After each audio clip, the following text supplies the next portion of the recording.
Evening, everybody. I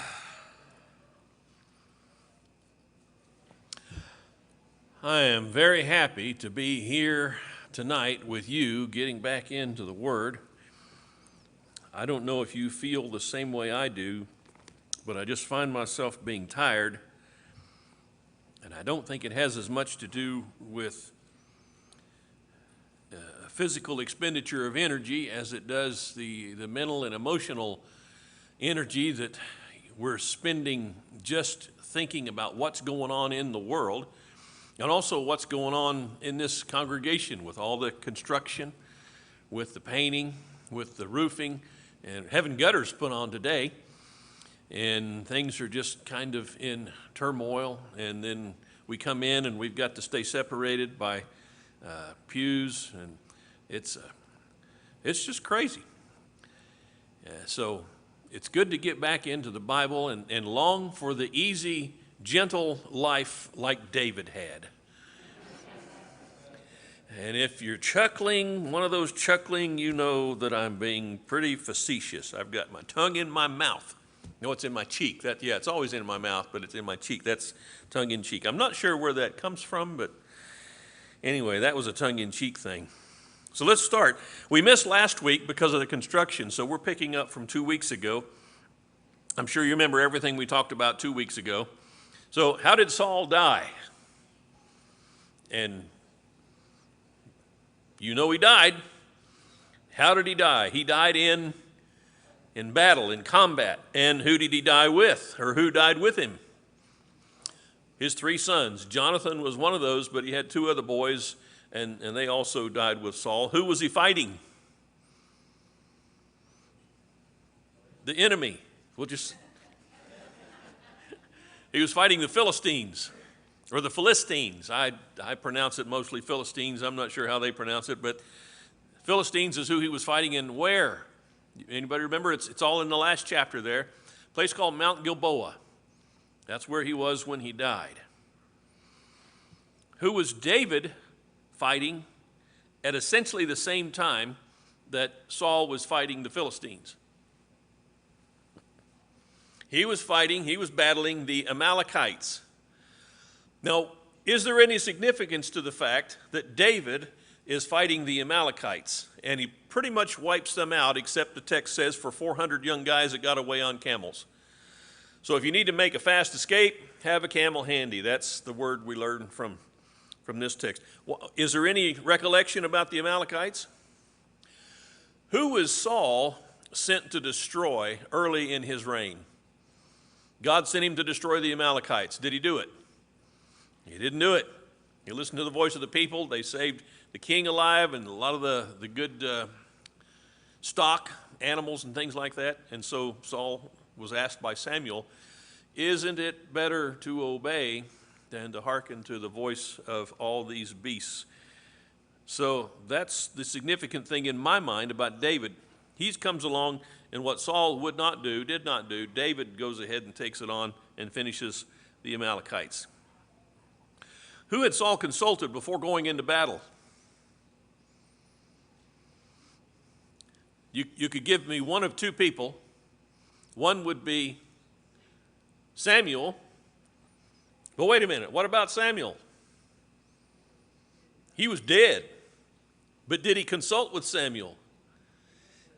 He went to a seer, he went to a witch, a sorceress, a medium, which is interesting because one of the first things Saul did in his reign as king was have all the sorceresses wiped out.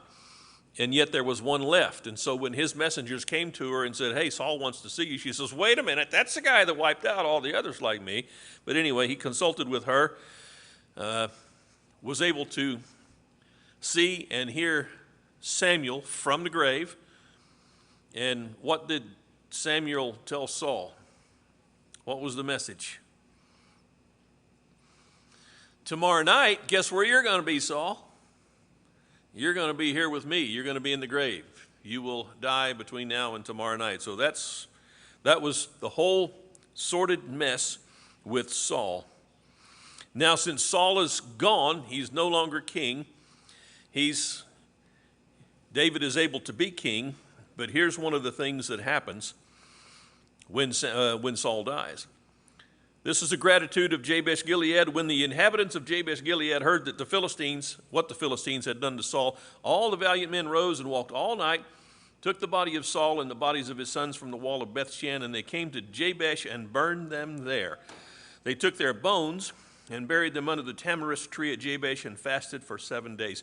Why did the Jabesh Gileadites do this? What's in their history that prompted them to show this kindness to Saul and his sons? Very early on in Saul's reign, Jabesh Gilead had been confronted by their enemies, and they said, we'll make a covenant with you. We won't kill you.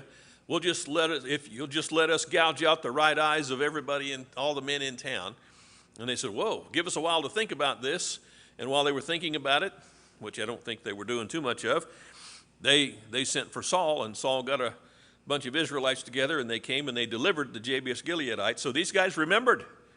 This was their gratitude towards Saul. When they found out that he had been slain in battle and his 3 sons, they walked how long? They walked all night. They walked all night. What would there not have been much at night? Probably wouldn't have been a lot of light. I mean, you put yourself back in the situation, you read the text, and you think about what people went through. These people were so grateful to Saul that they walked all night in the darkness. Maybe there was a full moon, I don't know, but at any rate, they collected the bodies of Saul and his sons, brought them back to their hometown, and what did they do with the bodies? They burnt them, and then what? They buried why would they bury the bones? Answer is, you can't burn all the bones. Fire won't consume them all unless it takes a long, long time. And so they burnt their bodies and buried their bones. And that was what they did, and then they fasted for 7 days. So that's the gratitude of Jabesh Gilead.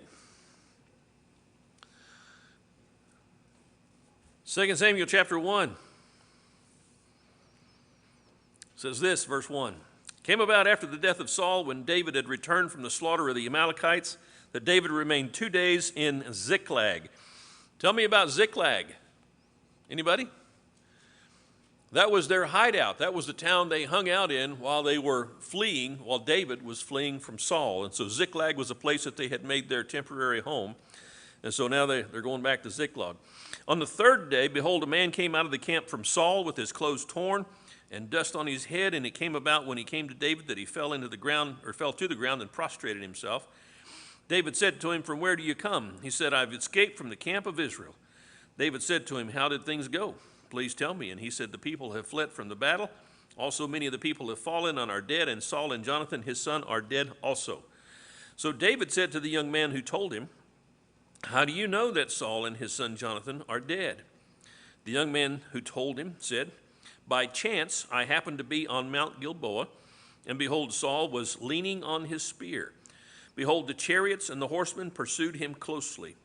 When he looked behind him, he saw me and called to me, and I said, here I am. And he said to me, who are you? And I answered him, I am an Amalekite. Then he said to me, please stand beside me and kill me, for agony has seized me because my life still lingers in me. So I stood beside him and I killed him, because I knew that he could not live after he had fallen. I took the crown on which was his head and the bracelet which was on his arm, and I have brought them here to my Lord. Was this the truth? Was this an accurate account of what happened? And the answer to that is no. This is not an accurate account of what happened. How did Saul die? Back up to chapter 31 of 1 Samuel.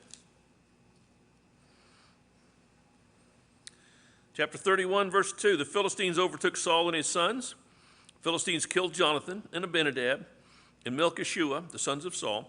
The battle went heavily against Saul, and the archers hit him, and he was badly wounded by the archers. Saul said to his armor-bearer, draw your sword and pierce me through with it, otherwise these uncircumcised will come and pierce me through and make sport of me. But his armor-bearer would not, for he was greatly afraid. So Saul took his sword, and he fell on it. What did the Amalekites say that he had done? The Amalekites said, I'm the guy that killed Saul. Now here's the thing. There's nothing in the record that tells us why the Amalekite lied about that. But with our speculative minds, why would we think he would do that? What could be in it for him? He may think, David and Saul are at odds. If David knows I killed his arch nemesis, I would probably be rewarded. That's my speculation. I don't know. I don't know, but that's just what I think. What did David think of it? He's in Ziklag. This Amalekite comes to him and he confesses, quote unquote, to killing Saul at Saul's request. And he brings Saul's crown and bracelet. What does that prove when he brings Saul's crown and bracelet? He was there. He didn't just make all of this up. He was there. He was on Mount Gilboa. Somehow he got to Saul before the enemy did. I don't know why his crown and his bracelet were still there. Interestingly enough, what does this also tell us that we might not have known previously? That there actually was a crown. There actually was some kind of a head ornament that was worn by Saul as king. And this young man brings Saul's crown and his bracelet to David. And David says to him, "How was it that you were bold enough to lift up your hand against the Lord's anointed?" What would David never do all the while Saul was pursuing him? He would never kill him. He would never lift up his hand against Saul because he was the Lord's anointed. What else would David not allow? He wouldn't allow his men. It's not like David said, "I'm not going to kill him because he's the Lord's anointed." But you know, you might not have such a same conscience as me. But David didn't say that. His thought of Saul as the Lord's anointed was supposed to be applied to everybody. You don't lift your hand up against him either, and so this guy does, and David has him slain for lifting up his hand against the Lord's anointed. But isn't it interesting that David had no greater enemy than Saul, and yet he would not allow man to do anything against him because he was the one anointed of God. All right, let's look at some parallels that may or may not be accidental. David is the first one to show honor for Saul as God's anointed. I don't think there's anybody before him, and he's definitely pointed out several times as showing honor to God's anointed. Saul, who himself was anointed, was trying to do what?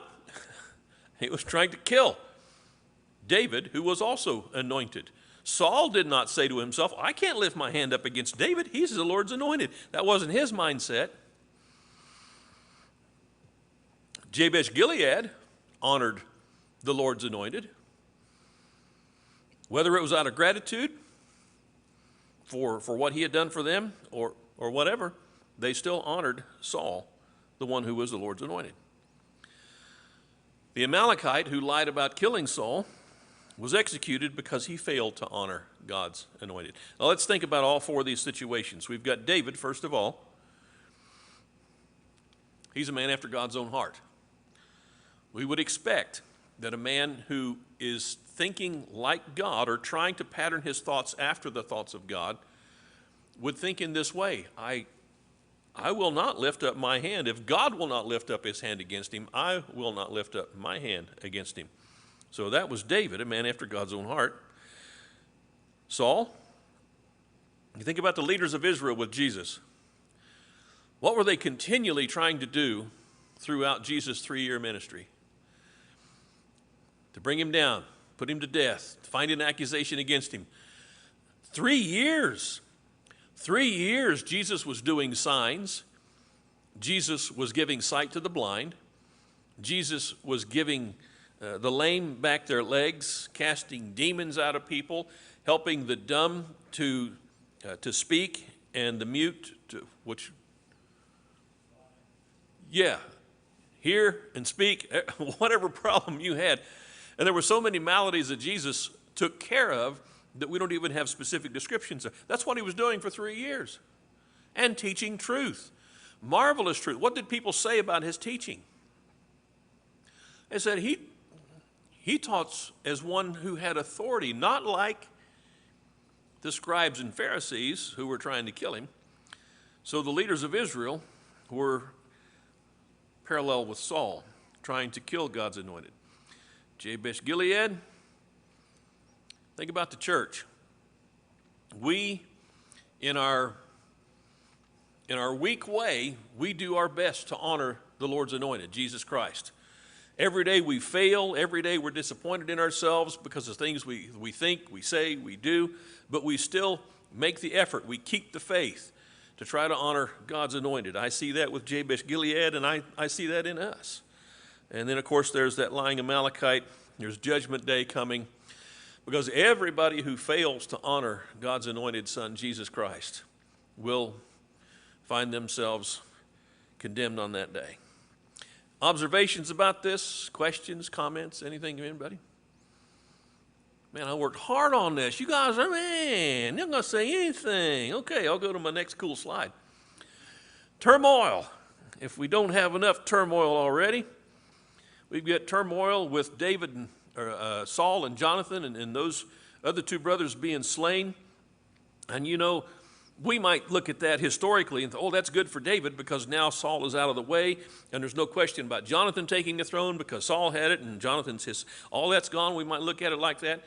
But how did David feel about it? Man, he was brokenhearted. Saul was the Lord's anointed, and he died. Jonathan was his best friend, and he was gone. So we've got this taking place. Saul's son Ishbosheth is made king over Israel by Abner. So now we've got David anointed to be king, and Ishbosheth is not anointed to be king, but he's made king by Abner. By the way, who's Abner? He's that guy from Dog Patch, right? He was the leader of Saul's army. So he's the military captain, and he puts Ishbosheth on the throne as king. And Ishbosheth will reign for 2 years. And there's nothing much said about the character or the nature of Ishbosheth. I get the impression from reading through the text, I don't know about you, that Ishbosheth did not have any personal ambition himself to be king. Most of what I gather or I garner as I read about him is that he just went along with it, but the Lord knows. Civil war erupts. We've got two kingdoms. Abner's got his army. Who's the leader of David's army? Joab. Joab has his army, and civil war erupts. And it's interesting how this turns out. We can read about how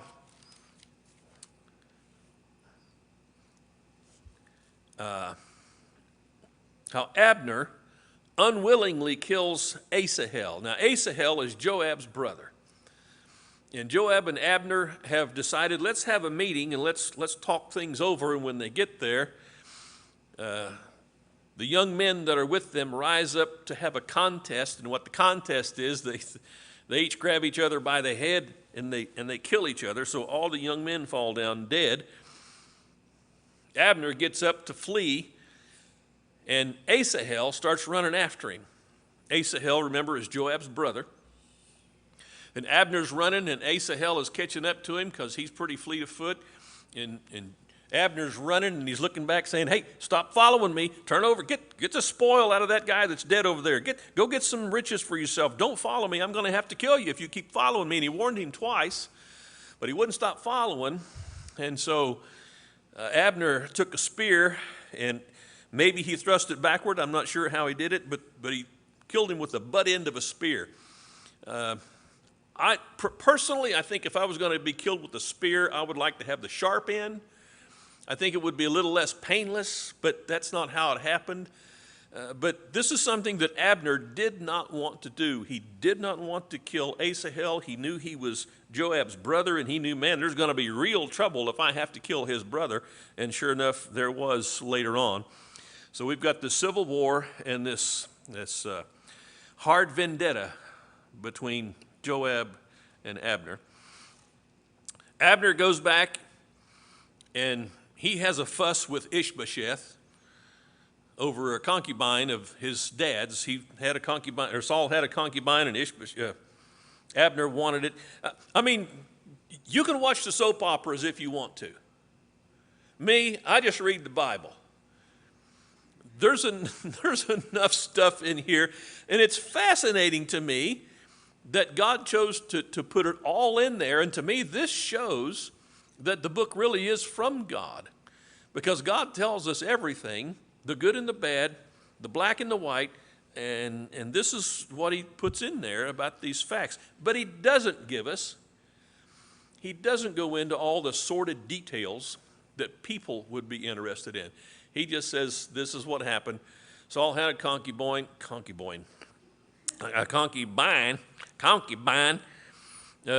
an extra woman is what a concubine is. And when Saul was dead, Abner had interest in her, and there was a big fuss between him and Ishbosheth over that. So anyway, he says, well, I'll just go take the kingdom over to David then, and that's what Abner did. He apparently had much more sway with Israel than Abner did, so he unites Israel to David. But then Joab murders him, and then a couple of guys thinking to do David a favor, quote unquote, sneak into Ishbosheth's quarters and murder him. Probably just like the Amalekite, thinking if we kill this guy, we'll look good in David's eyes.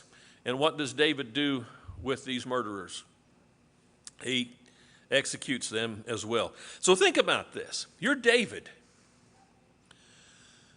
You're just minding your business, tending sheep, and your dad sends you to take some cheese and bread to your brothers who are fighting in the war. And you get there, and what do you see? There's this big giant, 9.5 feet tall. He comes out and challenges Israel every day and embarrasses everybody. This is a shame, national shame. And the long and the short of it is, David goes out, battles Goliath. He didn't really battle him, does he? He just slings a stone, smacks him in the head. He's out, cuts off his head with his own sword. Man, add insult to injury. And now he's a big hero. And hero status doesn't work out very well because that puts him at odds with Saul. Saul's upset that David's getting more attention than he is. So David's brought into the palace to play his music for Saul and calm him down. But that results in Saul attempting to take his life on several occasions. And so David is on the run. Finally, things wind down. His nemesis is killed, but his nemesis is killed with his best friend, his nemesis' son. And then you got all this stuff happening. This week hasn't been as bad as I thought. When I look at all this stuff, I think, man, that was rough. And he couldn't even go home and play video games to try to relax. He didn't have anything like that. Life was hard. Something is in the text that we might easily miss. It's in chapter 3, of course, verse 36. You can see the reference there. At the death of Abner, David mourns, and he mourns in a very solemn way. And when he does that, it says in verse 36, all the people took note of it, and it pleased them, just as everything the king did pleased all the people. The people were happy with David's actions as king. I think this tells us something about the man and his relationship to the people. But also, there's this passage from Proverbs. When a man's ways are pleasing to the Lord, he makes even his enemies to be at peace with him.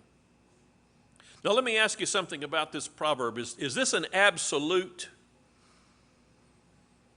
Proverbs, generally speaking, are not absolutes. They are tendencies. How would we know that this can't be an absolute? Who would probably be our best example? Would it not be Jesus himself? When a man's ways please the Lord, who was more pleasing to the Lord than his own son, Jesus Christ? And yet, why was Jesus crucified? Because his enemies were not at peace with him. So there is a great deal of truth to this, that when a man's ways please the Lord, he makes even his enemies to be at peace with him. But if your enemies aren't at peace with you, don't let that mean that your ways don't please the Lord. That's a generality that's spoken of in this proverb. But in this case with David, it was absolutely true. All right. Jerusalem. All the tribes of Israel convene at Hebron. Hebron, not Jerusalem yet, but they convene at Hebron and they want to make David king. This is in chapter 5, the first 5 verses.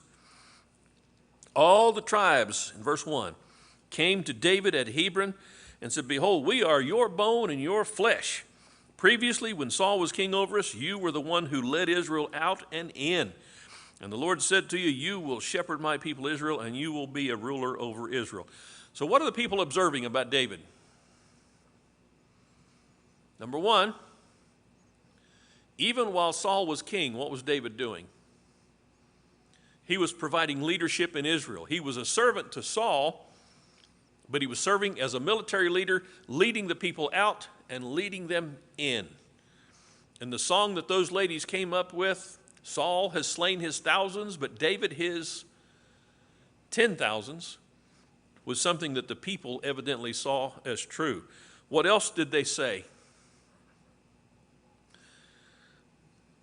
Said, "The Lord has said to you, you're going to shepherd my people Israel." Isn't that interesting? This young shepherd boy is now said to be shepherd over an entire nation. He reigns about 40 years total time, 7 in Hebron, the rest of it in Jerusalem. But, at this point, they're not in Jerusalem. So here we read about it, that they warred against the Jebusites in Jerusalem. And if you go back to Joshua 16:63, let's do that. It's just a brief passage, not a whole lot said about it. Joshua 15:63 says, "For as for the Jebusites, the inhabitants of Jerusalem, the sons of Judah could not drive them out. So the Jebusites live with the sons of Judah at Jerusalem until this day." All right. Now here's a point of interest I want to make about that. That's interest to me. Hopefully it'll be interesting to you. If when Joshua was written,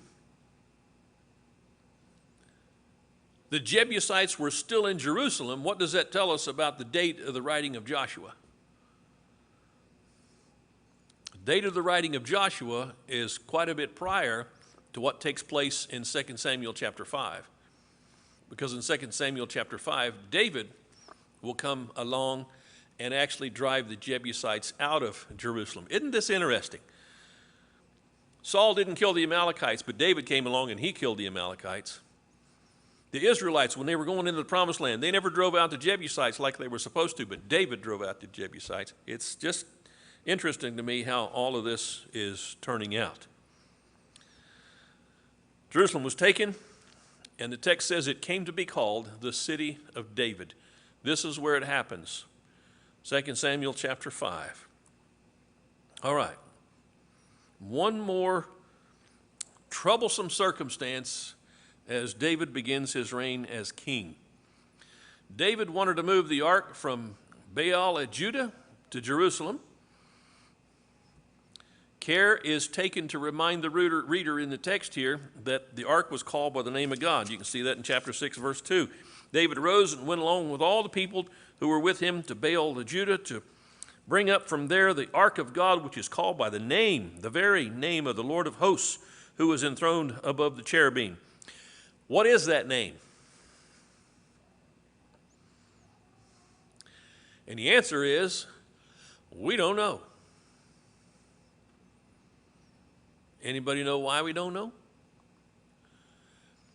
Have you ever heard of a thing called the Tetragrammaton? Deidre, you want to answer? I saw you waving your hand back there. I'm teasing her because she was swatting at a fly or something. Oh, she wants to tell us all about the Tetragrammaton. When the Hebrews wrote, they didn't use vowels. They just used consonants.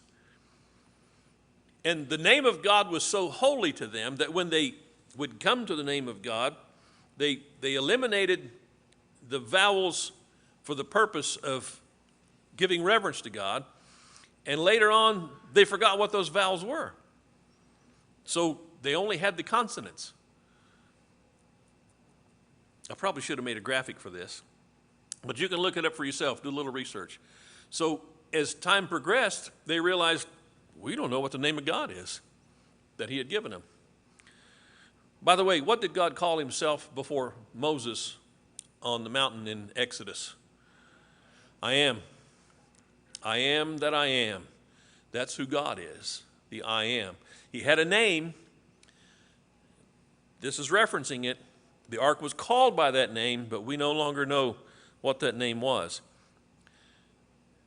In time, some vowels were added to the tetragrammaton, those 4 letters, so that it might be pronounced Jehovah or Yahweh, but we don't know if either one of those is actually correct. So I just thought I'd throw that in there tonight.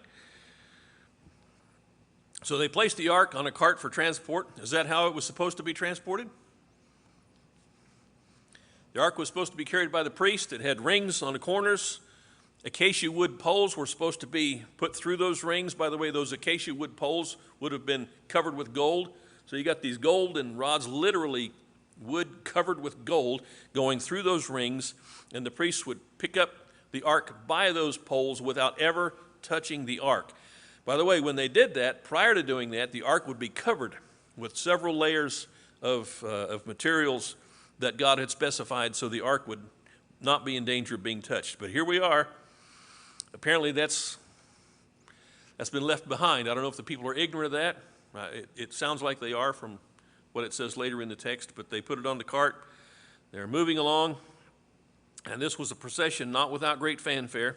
They were playing all kinds of musical instruments. It was like a big party going down the street. I just kind of picture maybe not the same spirit, but the Mardi Gras, when you see the bands in Mardi Gras in New Orleans,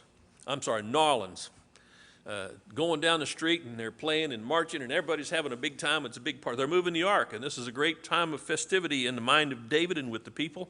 So they've got the band playing, and then Uzzah touches the ark because he thinks it's going to fall, and God responds by striking him dead. Why would God strike him dead? Because that's what God had said. Do not touch the ark. What if God had said, I'm not going to strike him dead? What would God have been? God didn't do what he said. And here's the thing. As a parent, I learned very quickly, if you tell your children they're going to get a spanking if they do thus and so, what had you better do if they do thus and so? You had better spank their bottoms. If you tell them they're going to go to bed, they're going to stand in the corner, whatever it is that you declare as a parent, you better make it happen when they breach that law. This is what God has done. It cost Uzzah his life. And people can speculate all day long as to what was in Uzzah's heart, but the fact of the matter is, Uzzah touched the ark, and God struck him dead. Imagine David. All this stuff going on. Finally, something good is happening. We're bringing the ark to Jerusalem, and God strikes Uzzah dead. And David's pretty upset. God was pretty upset too. And I know this is a great place to leave us tonight. This is where we're going to stop class. See, there's nothing else to teach now, but this is where we're going to draw a line tonight. Lord willing, we'll come back next week and we'll talk about the ark and what was done with the ark and what went on with Jerusalem. Is that the place where the Lord said he would put his name? All those kinds of questions. And I encourage you to get into 2 Samuel and do some reading on your own, do a little research, and come back next week already knowing what I'm going to say. That's a good way to have a class. Anybody have any questions or observations? Anybody got a statement you'd like to make? Or? All right. Yes, Mike. I may have forgotten. One of the reasons they went to take Saul's body, if I'm not mistaken, was hadn't they attached the bodies to the wall? Yes. Yes, I may have given the impression that they went up on the mountain and got them, but they actually, the Philistines had taken the bodies of Saul and his 3 sons and fastened him to the wall. I think the place was called Bethshan. They had decapitated Saul, I believe. I don't know if it was specific about the boys, but let's take a look there. It's in chapter 31 of 1 Samuel.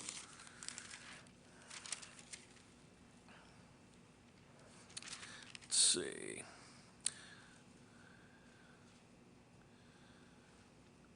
When the Philistines came to strip the slain, they found Saul and his 3 sons fallen on Mount Gilboa. They cut off his head and stripped off his weapons and sent them throughout the land of the Philistines to carry the good news to the house of their idols and to the people. And they put his weapons in the temple of Ashtaroth, and they fastened his body to the wall of Bethshan. Well, the Philistines, or when the inhabitants of Jabez, Gilead heard of it, this tells what they did. So, that is, I'm wondering if, because as a king, just to be burned and to have your ashes, buried under a tree is not honorable. No. It was not honorable. And I'm just curious if there's a connection between the fact that he had his head cut off, and so the body was desecrated. You know what I'm saying? And right. Not capable of having a royal burial or a proper burial. What do you think about that? I really don't have any. Yeah. I couldn't tell you. In my mind, they're doing this out of gratitude. So it's not in any way something that they're doing to demean Saul or his reign as king or anything like that. So I'm thinking that what they did, they were doing with respect and admiration and gratitude rather than anything else. And that, without having anything else written in the text, I couldn't speculate beyond that. So, as far as I can recall, because a lot of the kings, when we read about the north and south, even some of these kings who were rascals, they got a kind of a decent burial, you know what I'm saying? Yeah. They were not even of the stature of Saul. Right. Despite his failings and that, they didn't measure up to him. Is why they didn't, why wasn't he given a burial, a proper burial? But it's hard to. It's interesting to think about. Why? There's so many questions like that. I know you've got your list of questions that you think you're going to ask God when we get to heaven. How come they did it this way? Frankly, the longer I go, the more I think we're not going to care about any of this. When we get there before God, it's like, that's God. We're here. It's just going to be like that all the time. So the greatest, most involving experience you've ever had in life, being in the presence of God, is going to be 10 times at least more than that, I would say. So if nobody has anything else, or does anybody have anything else? That was a good question. I think that this is I thought when you were talking about that, fear God, keep his commandments. That's a scary thing to realize that God's not going to let you pass by. Right. It's a scary thing. Absolutely. When we think about our worship to God, is it pleasing to God? Are we acting the way we should? Are we doing the things we should? Are we dressed the way we should? All these things, are we humble before God? Everything about our lives, in our minds, should be a reflection. And it's scary to think about that we're going to stand before God and give that an account for that. It's scary to think about his demands. It's comforting to think about how perfectly Jesus' blood meets all those demands. Because I can't meet them. I can't keep the law, so to speak, any way, shape, or form. I do good to try to get through an hour of a day and trying to be good. But Jesus' blood takes care of that. And in no way, shape, or form does that give me the right to say, oh, well, Jesus' blood covers me, so I can do what I want. No, that's the question Paul asked. Shall we continue in sin that grace may abound? And the obvious answer is, duh, no. So, good point, good point. Thank you for being here tonight. Thank you for your participation. May God bless you. Let's have a word of prayer as we close. Father, we thank you so much for everything you've done for us, and you just keep doing it all the time. Every day we have blessings that you just pour down. We'll never realize all that you do unless you make a way to realize it, or make us realize it when this is over. But we sure appreciate it, and we thank you. We thank you for your word, and we ask you to help us to let that word be implanted in our hearts to change us and make us what you want us to be. In Jesus' name, amen.